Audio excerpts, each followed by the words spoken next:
What's up, everyone? Right back in here to DETV. Nick Alessandrini alongside Jason McCall for another NBA playoff update and recap as we're going to dive into some of the weekend's matchups and get into some of the good ones here tonight. Jason, your Celtics back in action here in just a few moments, actually at 7 o'clock. They're looking for the sweep against the Nets. Our Philadelphia 76ers will be next to tip off at 8 o'clock as they look to finish off the Toronto Raptors in Game 5 just up the road at the Wells Fargo Center. You got the Jazz and the Mavericks. That series is tied at 2, a decisive Game 5 tonight. There are some good ones, and we're going to touch on them all here shortly. But, Jason, a good weekend for you and your Celtics, and happy to be back here on a Monday? Yeah, it'll be a great weekend, for the Celtics. Up 3-0. We'll get more into that later, but it was a great weekend of basketball overall. I mean, some teams who should have been swept are still in it. And teams are fighting. It's playoff time, greatest time of the year, except Christmas. So anything can happen, and that's what's been happening so far. A few teams won a few games I didn't think they were going to win, but makes for great playoff basketball. Exactly right. We've got some good matchups. Let's actually start out in Utah over the weekend with the Jazz and the Mavericks. The Utah Jazz evening up the series 2-2 with that 100-99 win at home in Game 4. It was the return of Luka Doncic. Obviously, he was still able to do his thing, Jason. It wasn't enough, though. It was Donovan Mitchell to Rudy Gobert, the alley-oop, with 11 seconds to play to give the Jazz that one-point victory. Luka did return, as I alluded to. Just quickly, Jason, as we dive into this matchup, what did you see out of Luka in his first game back with that calf injury? I mean, typical Luka magic. I mean, what you expect from Luka? I mean, what did he have? 30, 10? I mean, 4 assists, maybe a little more assists, but other than that, typical game in Luka fashion, and they really only lost by 1 point. So the Jazz had let the Mavs stay in the series, which is crazy to me. Without the superstar, this should have been a 3-0 or 3-1 series right now. So we will see how the rest of the series goes. I think with Luka being there, being back healthy, the Jazz might have let this series slip away. But let them stay in it so far. And again, Jazz actually went down 2-1 in the series. Mavs able to have that 2-1 lead before Luka comes back. He comes back, they do lose. Obviously, you have that scenario sometimes, but you got to bring Luka back. Obviously, the team is better with Luka Doncic than not having Luka play. Jalen Brunson still able to do his thing, 7 of 18 from the floor, but did have 23 points, 5 rebounds, and 3 assists. We talked about Brunson. Contract year for Jalen Brunson come next year. And if you did, if you heard over the weekend, his dad came out and said there's no hometown discount for Jalen Brunson. They had the opportunity to give him a $55.5 million deal earlier in the season. They declined to do so, and now that price has gone way up after the postseason. Let's talk a little bit about Jalen Brunson. Yesterday's price is not today's price. That's absolutely right. In the case of Jalen Brunson, if it was $55 million then, you probably had to give him for around 85 to 110 over a 4 or 5 year deal now. So again, yesterday's price, it's not today's price. Go get your money, young man. And the Jazz did get the win 100-99. Spencer Dinwiddie, he was the one that came off the bench for Dallas now with Luka back into the starting lineup. Didn't really play what we're used to seeing out of Spencer Dinwiddie off the bench. 2 for 9, 5 points, 2 rebounds, 3 assists. So obviously he's going to have to adapt to that off the bench role now as we go forward, and that's going to start tonight. What do you expect to see out of Spencer Dinwiddie, and do they really need him if they want to win the series? I think he might have had an altitude check, if you will, but I think Dinwiddie will bounce back. 5 points for him. Well, 5 points for him. That won't happen again. As I said, another game, another player had a low scoring total. But Dinwiddie does a lot of the dirty work. He can actually come in and be a secondary ball handler. He plays excellent defense. So the 5 points for him, that's just an aberration. He'll probably have between 13 and 19 points this game. So I don't see that being a problem going forward. And again, we talked about Donovan Mitchell on Saturday morning. Not a lot of great things were said at this desk about Donovan Mitchell coming into that game. He obviously, 7 of 21, didn't have the best, just over 33% shooting, 23.6 rebounds, 7 assists, did give that final pass to Gobert for the dunk to get the win, but 17 and 15 for Rudy Gobert. He has not been himself in this series. Dallas has been stretching him out, spacing the floor. He's been able to block shots because they have him out of the paint. His offensive game, which has always been kind of his weakness offensively, didn't see that obviously through the first couple games, 4 points, 5 points, some low scoring on the score sheets there, but he's back into it here, 17 and 15. There's the big double-double from Rudy Gobert. The key player in this game was Jordan Clarkson. He's a new microwave. For those who don't know, Benny Johnson from Detroit Pistons Bad Boy days. Jordan Clarkson is the modern-day microwave. He has a 9 for 16 from the field, 25 points and 4 rebounds. He's a scorer. Another player Lakers still could have kept. Another story, another day. But I think Clarkson was the key to that victory over the Mavs in Game 4. Again, your 2021 NBA Sixth Man of the Year was Jordan Clarkson last year for the Utah Jazz. A little bit of a, I don't want to say a down year, but not as great of a year as he had last year when he took home that award. But 25 points, as you mentioned, a big game for him over the weekend, helping the Jazz even things up. This thing up in 2-2. Jason, who are you going with now? It's 2-2. Dallas and Utah, 4-5 matchup. Who wins the series and why? I'm going to give the series to Dallas. When you're playing with house money and you win 2 games, essentially without your best player, and the series is even, and he's back and healthy and dropped 30 in his first game back, and you only lost by 1 point, the Mavericks are playing with house money. I don't think the Jazz can sustain enough momentum to close out the series. I'm going to stick with my original pick, going with Dallas to win the series. I'm going to go with Dallas as well. Dallas, again, getting Luka back. Obviously, as you mentioned, that's going to be big for them. I think it's going to be a close series. I think it's going to go 6 or 7 games. I'm probably going to lean towards 7 games. Okay. But Luka back's going to take him a few games to get adjusted, to figure out a rhythm. But I think Dallas takes it in 7. So going 4-3, the Mavericks. Again, it's evened up 2-2. A decisive Game 5 tonight. That is the late tip-off on Monday. So here we go. We're going to keep moving. Here we're going right to the Boston Celtics and the Brooklyn Nets. It's been all Celtics. Obviously the best team in basketball the second half of the season. In the regular season, 2-7 versus Brooklyn. The big question coming into the playoffs, that was the series that was circled. Can they replicate what they did the second half of the regular season against the Brooklyn Nets? And they have done exactly that. That defense has been absolutely spectacular. Durant hasn't played a defense like this or even played offensively himself like this in a long time. And Nets are down 3-0. Celtics in position to get this sweep tonight?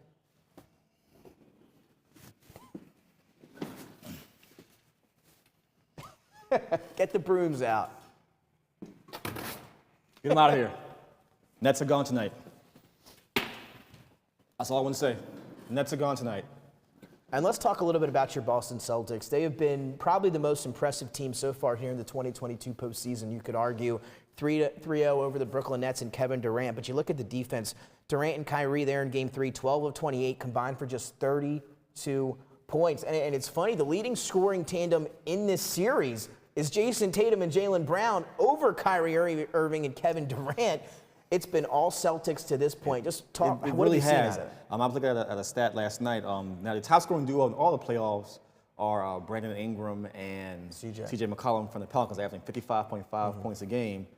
But third on that list, Tatum and Brown at 52.2 points per game in this playoff series. So the stars are being stars, but it's the others.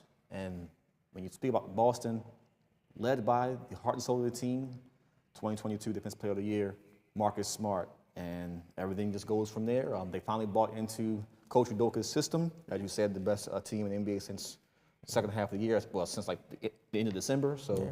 I mean, they've been playing great basketball, but I mean, even though I'm a Celtics fan, I love my team, but I have not seen anyone shut down KD or Kyrie the way this series has gone. I haven't seen them shoot this poorly in their careers, honestly. And Durant especially, for me, I mean, not since he maybe go back to the Supersonics days. He made that first playoff against the Lakers way back when he was in Seattle, and he was still young, thin, couldn't really, work on getting that shot off. It was a little bit tougher for him. That's what Boston's been able to do to him in this series. They have bottled him and Kyrie up. Marcus Smart completely taken out Kyrie Irving out of that ball game over the weekend one-on-one. And then you mix Durant with different guys, Tatum, Brown, those wing defenders, Grant Williams coming in and giving him great minutes, Al Horford stepping out on the perimeter and guarding Kevin Durant. It's been a phenomenal performance defensively for Boston. Again, something maybe we haven't seen in some time now against a scoring tandem like Kyrie Irving and Kevin Durant. That defense has been smothering. Ben Simmons was supposed to play tonight, Jason. Yeah. You see him? I don't see. I haven't heard from. Oh no, wait! I did see him over the weekend. He was dressed in that.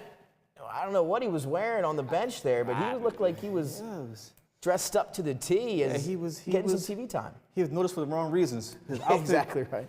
Outfit should have been a uniform, number 10, but it wasn't. So yeah, no Ben 10. There might not be a Ben 10 in Brooklyn. We'll have to wait and see. Clutch Sports and Ben Simmons meeting with Nets management today to discuss what they're going to do going forward. He was reportedly supposed to play on Monday. That was the game plan. He did not play in Game 3 over the weekend. Everybody thought that was a little weird. If you're going to play Game 4, why not give your team a chance in Game 3? He didn't do that. But it was all the plan for him to play tonight here in this game against Boston, and it came out, Woj reporting yesterday for ESPN. He woke up Sunday morning with back tightness and will not play tonight. So a lot of people maybe thought, I know we all kind of thought he might not make a return because we're used to seeing that here in the Philadelphia area. But Jason, thoughts on Ben Simmons? He will not play tonight, and will we ever see him? Obviously, we won't see him this season. That's how it's looking. Will you see him in a Nets uniform at all in his career? Let me just take a deep breath before I actually respond to any Ben Simmons question. I don't want to talk down any man in profession or what they do, but it doesn't look like Ben Simmons has any heart. If you're trying to help a team win the championship and you're being paid that kind of money and you're counted on to be a leader on the court, you should be playing. You've missed the entire year. You haven't played probably in about maybe 13, 14 months. What's the holdup? What's the issue? Other than you're afraid to play. And I think it's even more mental than it's a physical thing. Yeah, I agree with you. But at the same time, you asked for the trade, you got the trade, and you're still not playing. You will never have the trust of your teammates in any locker room. And there are already rumblings in Brooklyn about rifts between Simmons and teammates now about him and his lack of desire and willingness to play. So we shall see, but I don't think we're going to see Ben Simmons at all in this series, and it might be hard to see him on another NBA team because who's going to take that chance? Because you're going to have to do a lot of work to rebuild him back up to even get on the court. And again, he's filing that grievance against the 76ers, trying to get back the millions and millions he missed out on while not playing here in Philadelphia. Quickly, Jason, does Ben Simmons ever play a game for the Brooklyn Nets? Well, if he's not playing tonight, he won't play a game for him. I don't think he plays a game for Brooklyn either. Again, some internal rifts, as you mentioned, but also with management. It came out today that, again, they wanted him to play. They were disappointed, I believe was the quote, that he wasn't able to go today. So, again, we know what it's like to have him there in Philadelphia. He might not get him to play, and now the Nets organization is starting to find out what Daryl Morey and the 76ers had to deal with for such a long time earlier in the year. So we'll keep it moving on. Not much to say. Tatum, 39 points. Brown, 23 points, just absolutely destroying Brooklyn. Bruce Brown, the leading scorer for the Brooklyn Nets over the weekend. That's a telltale sign. 26 points, 8 rebounds, outscoring both Durant and Kyrie by double digits. They're not going to win many games like that. If Bruce Brown's your leading scorer, something's terribly wrong. And he was, again, 26 on 10 of 19 from the floor. Also took more shots than both Kevin Durant and Kyrie Irving in that ball game. So something to pay attention to as the Celtics are looking for the sweep tonight. Jason had his broomstick out already. I'm with him. I don't see this thing going any more than 4 games. So now we're going to move on to a series that is now tied 2-2, one of the best series out in the West, but overall in the playoffs. That's the number 7 Minnesota Timberwolves and number 2 Memphis Grizzlies. Timberwolves evening things back up over the weekend with that 119-118 victory, able to pull it out. Cat, we badmouthed him on here at the desk on Saturday, as we should have. We called him out, as a couple other media outlets were able to do over the weekend, and he answered the call. So props to Karl Anthony Towns. 33 points, 14 rebounds. But Jason, he was more physical, went to the free throw line 17 times. I think this series has changed. The tide has changed in this series. Once the Timberwolves stopped complaining about the refereeing and about the officiating, about the calls they were or were not getting, you see that they're playing a lot better basketball. The flow is better, and they're just hungrier right now at this point. I still believe Memphis will win this series. I really do, because Ja Morant is not going to go 4 for 13 again from the field. He's had a couple off shooting nights, and those off shooting nights are when Timberwolves have won the game. But again, you see Desmond Bane with 34 points and Dillon Brooks 24. So it's not like the Grizzlies were like completely out of any game and lost by 1 point, but Cat is responding to the criticism, and they're following his lead. And again, scary moment for Anthony Edwards and Minnesota Timberwolves fans in that game, leaving, heading to the locker room early in the first quarter with what looked like to be a knee injury. Again, didn't look good. We were sitting, at home wondering if he was ever going to return, but he returned rather quickly, was still able to get 24 points, 4 rebounds, 4 assists. Beverly added 17. Deangelo Russell, who, again, has been trying to find his rhythm with now Cat and Anthony Edwards doing most of the scoring in some of these playoff matchups. Russell just 3 of 12, 10.7 assists. But as you mentioned about John Morant, Russell maybe not the same player as Morant, but I think he'll bounce back as well going forward. Series is 2-2. The T-Wolves outshot in terms of free throws over the Grizzlies. 45 attempted free throws for Minnesota, 25 for the Grizzlies. So that's what where the disparity was in that game. Minnesota being a little bit more aggressive, and also the T-Wolves shooting 50% from 3 in that game. So some things going Minnesota's way there. Yeah, shooting 50% from the 3. Set yourself up to win. I mean, that's any game. I mean, 50% is 50%. So, and they shot 36 threes. So you're thinking, that's what, 54 points just from the three-point line itself? I mean, that's half your total almost. So, I mean, a great win again for the Timberwolves. The Grizzlies go back to the drawing board. Coach Jenkins is going to have to do some reconfiguring of the matchups once Ja comes out the game, and how to better pair Brooks with the others, and got to get Jaren Jackson going. He's been quiet for the last 2 games. Yeah, almost the entire series. Almost the entire. You got to find a way to get Jaren Jackson going. He's too valuable of a piece to be that quiet in this series so far. So it's 2-2 now. Game 5 in Memphis tomorrow night. Jason, who wins this series? It's 2-2 right now. Obviously, Memphis still has home court. Who you got? I think because of Memphis having home court, Memphis wins the series. But the way it's looking now, it might go a full 7 games. This is a tough one for me. I've been a little bit on the Minnesota bandwagon here in the playoffs a little bit. I believe I picked this one to go 6 or 7 early, with Memphis winning in 6 or 7 games. This one's tough for me, especially because you talked about John Morant. He's not going to have another game or even more than one game like that going forward here in the playoffs. It's 2-2. Minnesota, to me, again, it's Karl-Anthony Towns. What are we going to get out of Karl-Anthony Towns on a consistent basis? He showed up over the weekend. They were able to get a narrow 1-point victory with Morant playing the way he did. So it's going to be tough. I'm going to go, I'll stick with the Grizzlies here in 7.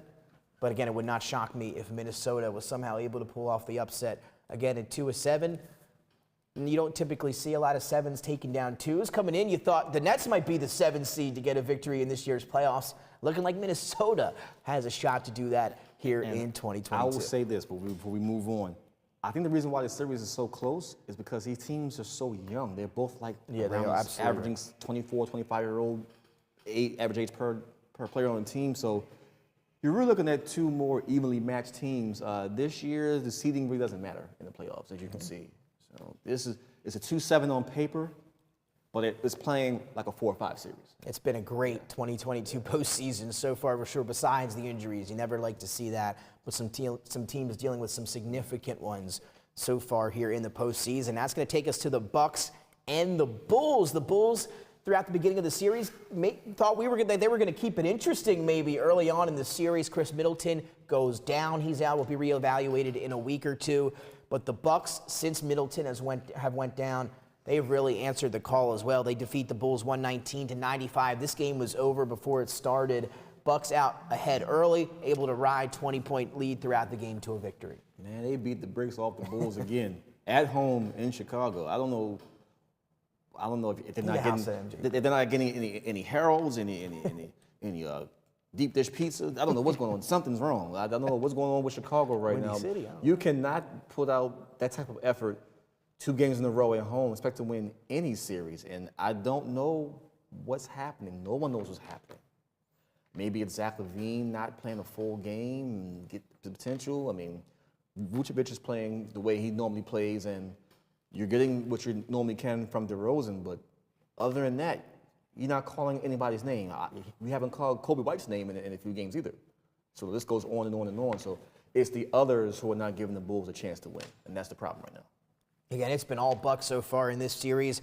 Grayson Allen, though, has been huge for them in the last 2 victories. 22 22 2 games ago, 27 in the game over the weekend. He has been lights out for Milwaukee, giving them a lot of juice off the bench, obviously with the intensity that he brings as well. Giannis, you know what you're going to get out of the Greek Freak, 32, 17, and 7. Drew Holiday averaging or giving 26 points and 7 assists. He scoring the basketball there over the weekend as well. And then Bobby Portis, who was inserted into that starting lineup, he was able to give you 14 and 10, a double-double. And we know you're a fan of Bobby Portis. Yeah, I'm a big fan of Bobby Portis, and he brings what you need to bring. And playing against his former team, drafted by the Bulls, That's right. he has a little extra incentive. But getting back to the Bucks and getting back to Grayson Allen, the bad blood between himself and the Bulls with the whole Caruso injury earlier in the season, the Bulls, I'm calling you out because you cannot let the man that you despise the most score this many points in back-to-back games on your floor. If Grayson Allen is probably going to be number 1 in Chicago, he needs a couple of those old, hard, bad boy Pistons fouls, knock him on his butt, let him know, hey, you're not doing it anymore. But they're not stopping him. They're not stopping anybody. Yeah, I don't know what's happening, but Lonzo Ball's missed with his defense, but there's other things as well. But give Billy Donovan credit for getting this team together and getting this far, but this is over. We're going to go up to the drawing board at some point and see what works and what doesn't work. Yeah, I'm with you. I'm a big Lonzo Ball fan myself. Obviously, we know what he can bring to the table. One of the best three-point shooters in the NBA this season's percentage-wise. Also the defense, as you mentioned. But obviously, he's not there. Caruso exited that game over the weekend with a concussion. He is questionable for Wednesday's game against Milwaukee. So things aren't going well for the Bulls. LaVine, 8 of 18, did have 24 points, 13 assists, was able to have some nice passes in that game. DeRozan, 8 of 20, 23. You see that they can light up the score sheet. They can put the totals out there that we've seen through the series, but they're still not shooting a good percentage from the floor. They're taking a lot of shots to get there. Yeah, you're taking a lot of shots. It's been a lot of bad shots. It's been a lot of hero ball, if you will. I know we mentioned that a few times on the previous shows, but you can't win in the playoffs playing hero ball. At this time of year, everybody's playing half-court defense. Your half-court sets have to be exquisite. You have to be able to move the ball, and you have to be able to just play your game and run your offense, because everybody has all the film on you all year long. They know your tendencies, and know when you're going left, when you're going right, when you're going to throw the lob, as there was a play predicted. Yeah, we'll talk about that as well. So you know what you're going to do. You know what other players are going to do. So you have to execute your offense to the T and your defense to back that up, and that has not happened for the Bulls at all in this series. Yeah, I'm with you. This series is over. I think Milwaukee's going to end it on Wednesday night. Bucks also shooting over 51% from 3 in that game over the weekend. I've got Milwaukee, and we'll talk about this as the weeks progress, but I think a Boston-Milwaukee series is going to be a great matchup here, and I'm pretty sure that's what we're going to get here relatively shortly. So, again, that series is over. Bucks are going to advance there. Let's head out west again. Stick with number 6, the Denver Nuggets, able to stay alive. They avoid the sweep. Let's get busy. By beating the Golden State Warriors 126-121. And a big part of that was the Delaware native, St. George's alum, Nashawn Busy Bones Highland, going off in his 19 minutes of action. Gave him 15 points and 7 assists in just those 19 minutes. There was also that stretch in the second quarter where he went 3, and 3 more. 3 straight triples during that sequence for Bones Highland, really making his presence felt and able to help the Nuggets avoid a sweep out west. Yeah, let's get busy. That's all I'm going to say. Bones had a great game again. 15 points and 7 assists in 19 minutes. Could you imagine what his per 36 would be? So that's a great game for him. Jokic had typical Jokic numbers, but yeah, he did. The glaring number, which allowed the Warriors to stay in the game, Jokic had 7 turnovers. It almost proved costly in this game. Yeah, again, Denver up big. Warriors able to battle back. It was close down the stretch. Again, coming down to the wire. Warriors trying to do the alley-oop there with Jokic on the bench as time expired. It was a tie game, or they were down by 2 at this point, I believe. Down by 2, yep. And they wanted that was their inbound play. Jokic calls it out from the bench. They steal the ball. The rest is history. They get the win there. You mentioned Jokic with 37. But when we talked about this series before the series started, our NBA playoff preview, a name you mentioned as somebody that's going to have to step up for Denver was Monte Morris. And he did again, that. had not done it all series, hadn't heard much of him at all, and then there he was helping them avoid the sweep. He was a big part of it. over the weekend, yesterday. 7-11, 7 for 11, 24 points, 5 assists. This is the Monte Morris that they need the rest of the series because you haven't really been calling Austin Rivers' name either. So he's been horrible. So you need. That's the first time I think we've ever come out and say anything like that. But he's been horrible. So you need those secondary guys. As Shaq calls them, you need the others to play. And Monte Morris stepped up with 24 big points. And let's show some love for Aaron Gordon. I called him out over the weekend and ended up with 21 points, 6 rebounds, and 4 assists. I mean, this is the Aaron Gordon that Denver was expecting to get, and there's busy with the splash. And the best part, Jason, was watching him dance after some of these threes. You see him engage with the crowd. Here's another one for Bones. He's going to get up the floor here. This is a deep one. This was the heat check. And it went, and here we go right here. Going to show off the little jumping around. Jokic loves it on the bench. And you saw him there also here a little bit later start dancing with the fans, doing the shimmy there over by the bench as well. But Steph Curry off the bench yet again for Golden State. And he was scoring the basketball. Big game for him. 33 for Steph. Warriors didn't look, it's not like they looked bad in this game. Again, when you have a team down 3-0 and you're battling a do-or-die game at home for Game 4, that's a tough matchup to win to complete the sweep. And especially with the officials. Again, this is a whole totally different topic here, but Pat McAfee had one of the old NBA officials on the show, and what he said was that the NBA can organize officials' crew. They want the series to be extended. So they're going to, referee it a certain way. And again, take this with a grain of salt. But this is what he said, is that they get more revenue, more stuff goes on if the series is extended. And they said in 3-0 matchups, that's typically what the officials aren't necessarily told to do, but what they try to do. Just thoughts on that quickly. Yeah, I'm right about tonight's game because I saw the officiating crew. That's right, for Boston and Brooklyn. For officiating crew tonight, I'm like, ooh, these are the three notorious officials who are calling a bunch of calls, ticky-tack fouls. Scott Foster's heading tonight as well. Dear Lord. So Celtics, we got to beat the refs and the Nets tonight. And I think we saw that with the Sixers and Toronto. Again, you never like to complain about the officials. We'll get to that. We'll get to that. But that's, again, 3-0 series, typically a little bit tougher to close out if you're that team up 3-0. But props to Denver for really fighting. They fought really hard to avoid getting swept. Jokic, they all laid it out on the line. Yeah, they did. I mean, respect to Denver for defending home court, at least for one game. That's what you're supposed to do. Now, will they win another one? I don't think so, honestly. I think that this was their one game that they had to win, but I think the series will be over next game in Game 5 back in San Francisco. So, yeah. I am with you. I agree there. Warriors are going to close this one out. I thought they had a chance to do it at the end of that game on Sunday, but weren't able to do so. Again, props to Jokic and the Nuggets. They played a great game to stay alive. Klay 32, Wiggins 20, Green 13. It's the first time ever that Klay Thompson and Steph Curry both each went for 30 points in a loss. So the first time they scored 30 together, and it resulted in a loss for the Warriors, 126-121. They avoid the sweep. Game 5 on Wednesday as the Warriors will look to end things there. Again, Nuggets shy 56% from the floor, 48% from 3 in that win on Sunday. Let's head over to Miami, the Heat and the Hawks. Trae Young making things interesting on Friday night before we talked on Saturday morning, stealing Game 3 in Atlanta, but Game 4 back in the ATL yesterday, and things did not go necessarily as well as they did on Friday night. No Kyle Lowry, a left hamstring injury keeping him out of Game 4 yesterday, but it was all Miami, and it all started with that defense on Trae Young. All Miami early and often. As we were talking off the air, I saw a defensive sequence where they inbounded the ball to Trae Young. He's guarded up the court by P.J. Tucker. Then they switched to Adebayo at top of the key. And then once the ball was swung to the side, he was guarded by Jimmy Butler.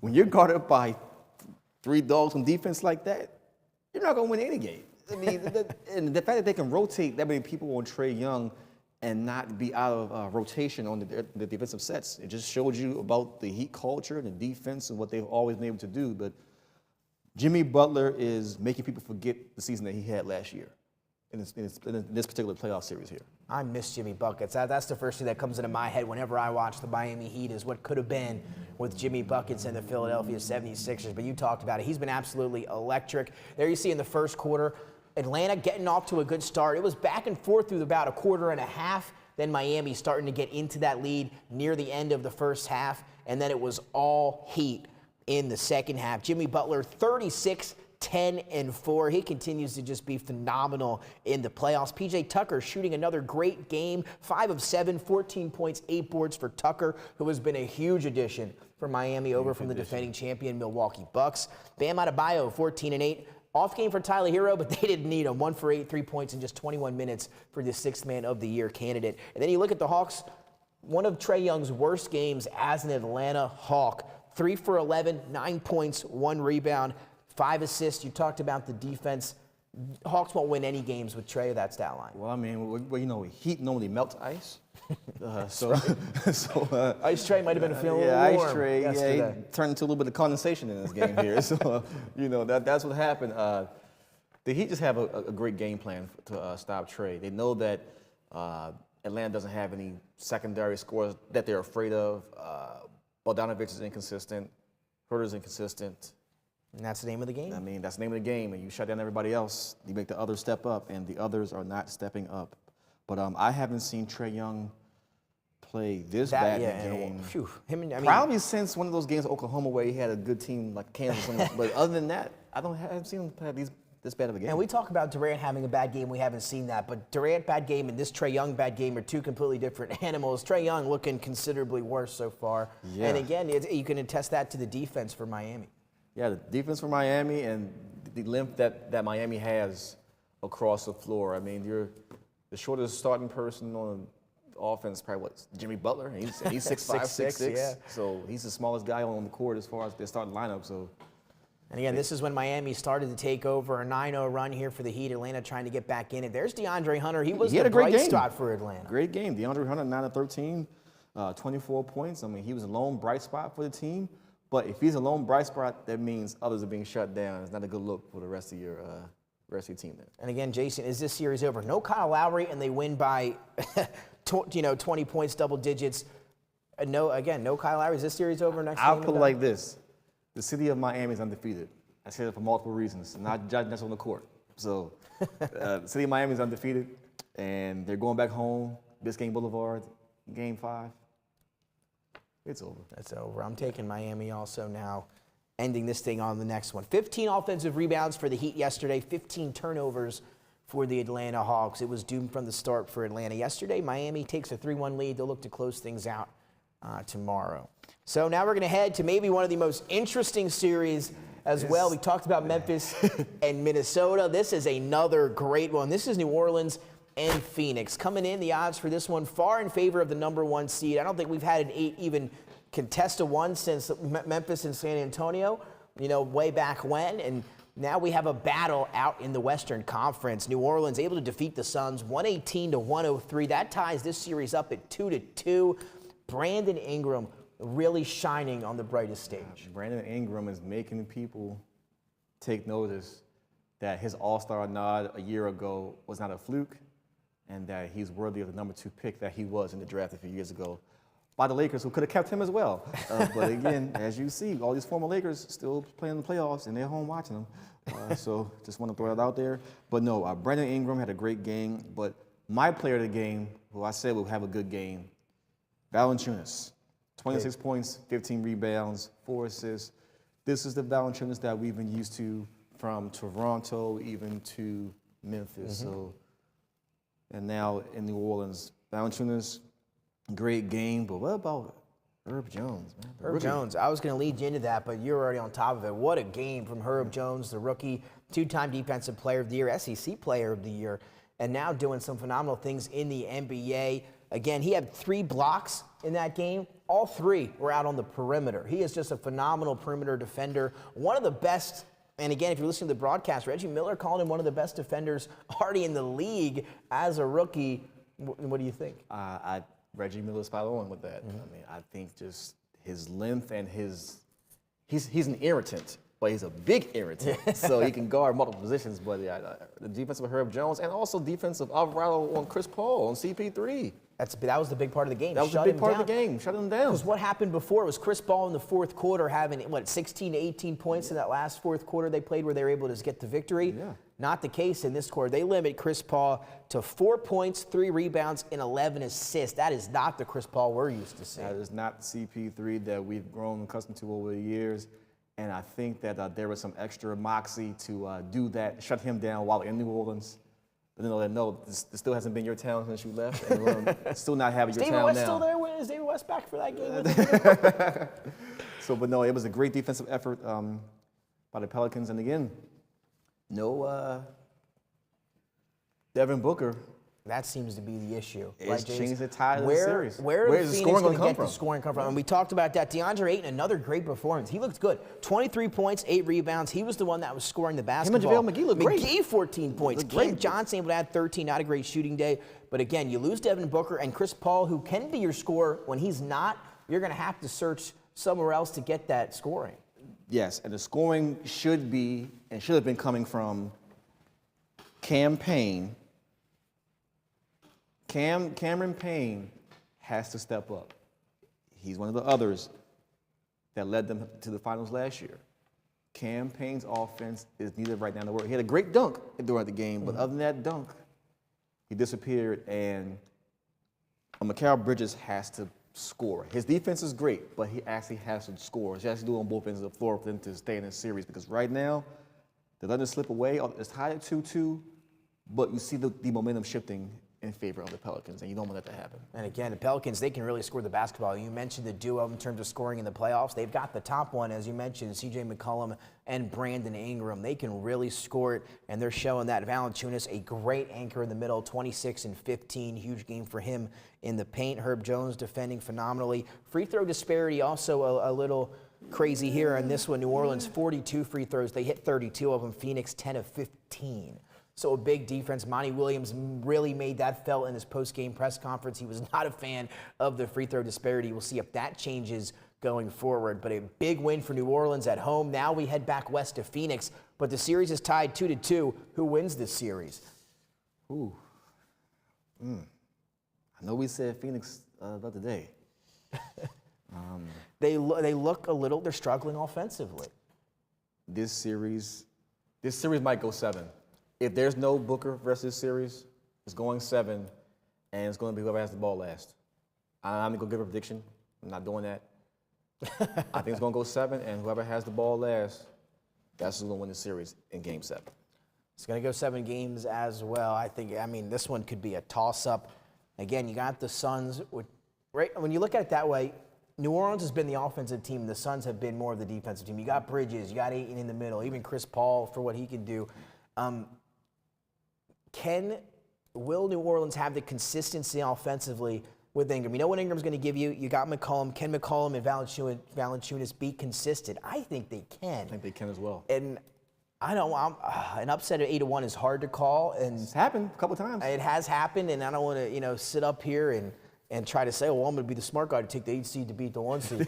But I am. I'm going to take New Orleans here in 7 on the road. I know. I don't know if I like it or not, but I'm going to do it. New Orleans in 7. I'm going to hold you to it. Brandon Ingram Pin don't and lie, right? C.J. McCall. Coach Joe, what do you say? Pin don't lie, but write it down right now.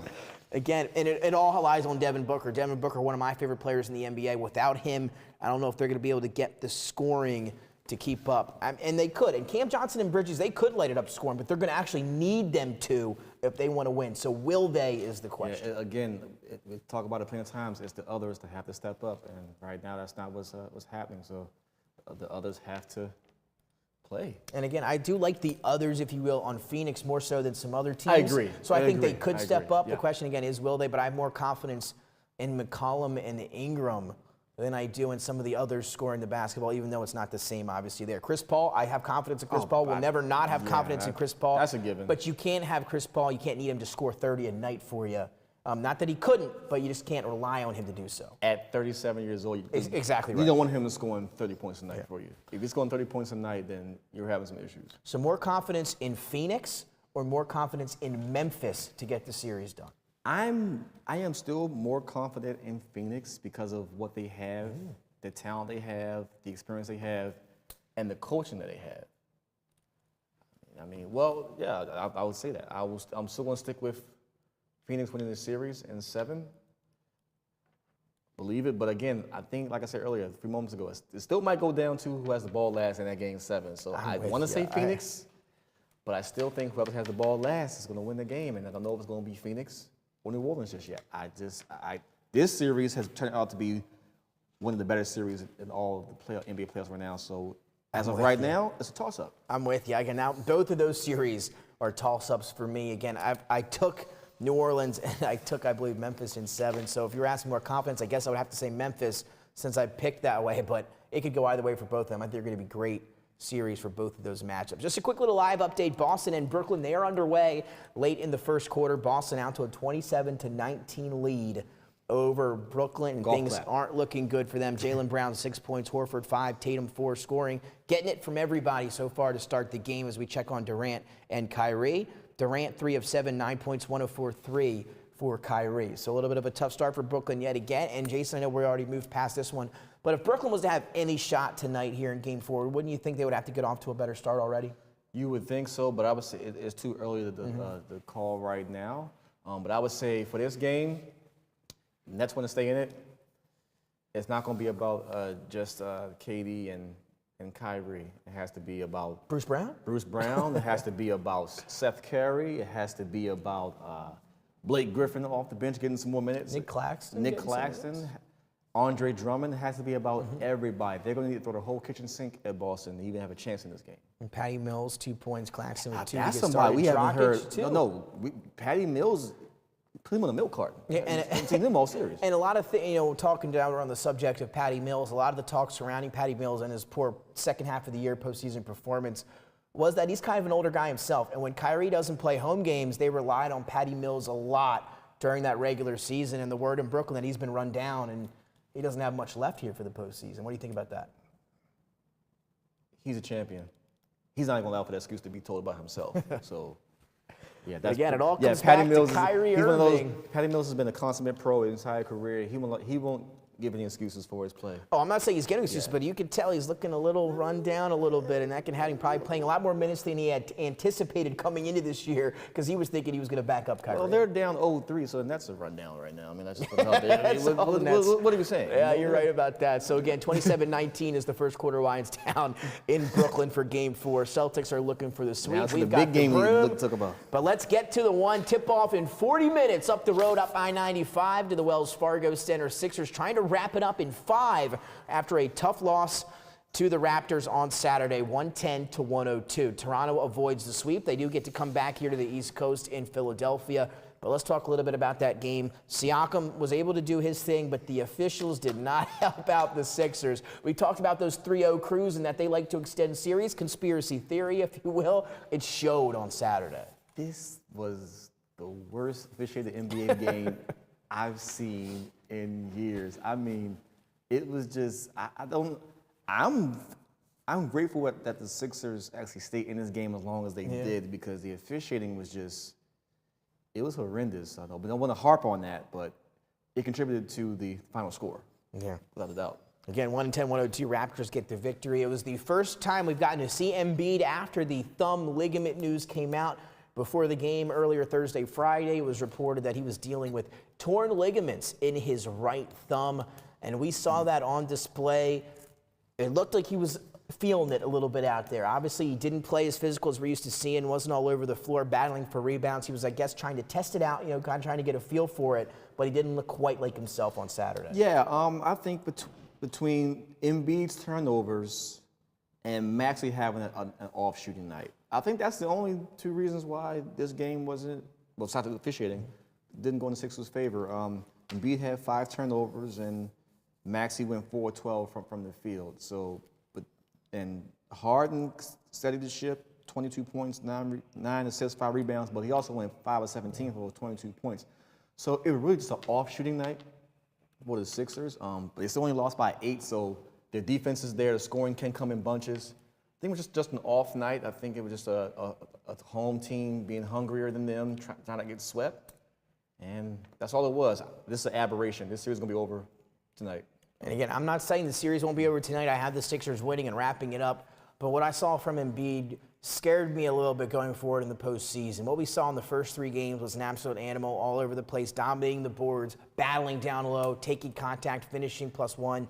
What we saw on Saturday was a completely different story. And I know we're going to talk about it a little bit. It was a throwaway game. As potentially we could say maybe they got into that rhythm. They know it was 3-0, whatever, the officials. But to me, he had the thumb down. He was carrying it for it most of the game. You saw him visibly look at it and mess with it throughout the game.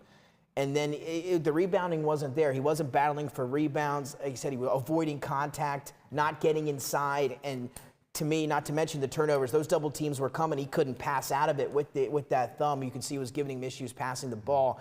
Hopefully he feels better. I know you say he's going to respond and play a little bit better. But again, if that injury is as poor as people are making it out to be, and we see anything of what we saw out of Embiid on Saturday tonight, I'm officially worried going forward for the Sixers, especially with a matchup with #1 Miami looming in the second round. I'm not worried at all about the Sixers. Not worried at all about Embiid. Well, as of right now, say he has a similar performance. You see him tonight and he still looks hurt. Then are you worried? No. So not against Miami, though, not to get out of the Raptors series, but going forward. Can they win a title with Embiid playing the way he did on Saturday? They have other pieces. This is why they brought James Harden to Philadelphia. So if one star is at 50%, the other star has to step up to be 200%. So I still think that the Sixers still have a great chance. I will not give up on them even with this injury to Embiid. I think he'll have to probably wrap his thumb a different way or find a different type of fitting for it. But other than that, this man is the league's MVP, and he won't go out like that. I agree. I'm with you. I hope he gets that award. Jokic seems to be the Vegas favorite right now. Hopefully that's not the case. I don't know why. But we'll have to figure that out at a different time. But Embiid, our MVP, again, looking for a big response out of him tonight in game number 5. Siakam, 34, 8-5. He was kind of playing like a guy that knew they were trying to avoid elimination. Yeah, I mean, Siakam had to. You're the best player on that team, supposedly. So he stepped up and had a great game. But I'm more worried about the injury to Van Vliet. It's out tonight, so he will not be playing tonight for Toronto. Again, Sixers pretty good favorites here as they try to wrap it up. Trent Jr. gave him 24. It took him 20 shots. 20 shots, yeah. So a little bit different. But how about Thad Young drinking from the fountain of youth? 13 points, 6 of 9, 5 rebounds, 5 assists. Also playing some great defense on Saturday. Thaddeus Young, I was watching the game, with some other people. They didn't know he was still in the league. I didn't know he was still in the league. I mean, think about it. This guy actually played with Iguodala and Iverson. Yeah. In Philly. Think about this for a second. And he was good for that. And that's how long he's been in the league. Yeah. So, but hey, he's still getting checks and still contributing. So you gotta love it. So again, props to him. We're gonna look for the Sixers to wrap it up tonight. James Harden, I'll look for him to shoot a little bit better. But obviously, with the rule change, he's still going to the basket, not getting those calls. So those result in some missed field goal attempts. He has taken a beating though so far here in the playoffs. I'll give you that. Embiid 7 of 16. Look for that thumb. That's what we'll be focusing on tonight. See how he adjusts with that wrap in a game 2 with that wrap on him. Maxey 4 of 12. Will he get off to a better start? And to me, Jason, the most consistent player so far for Philadelphia has been Tobias Harris. You took the words out of my mouth. Tobias Harris, you got that big contract. And you're playing like it for once in this playoff series. So keep it up. I keep it up. He is the reason why they're up 3-1. He's one of the main reasons why. So like we said earlier, once his offense gets going, his defense comes with him. It travels. And he's playing great defense and rebounding as well. He's really battling. He's the one being the most physical for the Sixers when they need him to be. So he's been spectacular. If he can keep that up, I like the Sixers going forward if Embiid is healthy. So there you have it tonight. Jason, final words before we head. Celtics up 30-26 at the end of the first quarter. Thanks, sir. So just final thoughts as we head into tonight's matchups. Go Celtics. So, let's go quickly here, Jason. You got the Celtics, you got the Sixers, Jazz, Mavericks. Who win tonight? Celtics tonight. Sweet. I already put the brim out here. Sixers over the Raptors, right? Sixers over the Raptors. And then your final game tonight, Jazz and Mavericks on TNT. Ooh. Are we going to get the cowboy lassos or we'll get some music being played?